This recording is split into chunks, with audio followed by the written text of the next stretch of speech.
আপনার উম্মতকে আমি জিজ্ঞাসা করব এই কোরআন মানা হয়েছে কিনা, এটা প্রশ্ন হবে। ইন্নাল্লাযী ফারাদা আলাইকাল কোরআন লা রাদ্দুকা ইলা মাআদ, সূরা কসস 20 নম্বর পারা 15 নম্বর পৃষ্ঠা প্রথম নম্বর লাইনের 85 নম্বর আয়াতের প্রথম অংশে আছে, শেষ নম্বর রুকুতে পাবেন। এটা তাফসিরে তাবারিতে আল্লাহ বলেন কোরআনের আইন মানা ফরজ। আরে ভাই দেওয়ালের কান আছে, আরো আসতে বলেন। কোরআনের আইন মানা কি? ইন্নাল্লাযী ফারাদা শব্দটা স্পষ্ট আছে, যারা আরবি শব্দ বোঝে জিজ্ঞাসা করেন। কোরআনের আইন মানা অবশ্যই ফরজ। দুঃখজনক হলো সত্য 96% মুসলমান একটা আইনও বাংলাদেশে কোরআনের চলে না। এই নিয়ে কোনো মুসলমানের মাথা ব্যথা নেই, যত মাথা ব্যথা শুধু নামাজের পরে মোনাজাত করবে, হাত তুলি না হাত নামি, এই নিয়ে নবী তৈরি মাটি তৈরি নিয়ে ফতোয়াজি করছে। তো দরকার কি?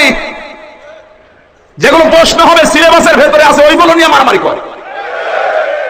আপনার পরীক্ষা তো হবে সিলেবাসের ভেতরে যা আছে তাই দিয়ে, নাকি সিলেবাসের বাইরে থেকে প্রশ্ন আসবে?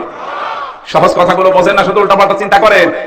মরণের পরে নবীকে ওয়াইন্নাহু লা যিকরুল লাকা ওয়া লিকাওমিকা, আপনাকে আর আপনার উম্মতকে জিজ্ঞাসা করব যে কোরআন মানা হয়েছে কিনা, এটা আগে বলেন, এরপর অন্য প্রশ্ন।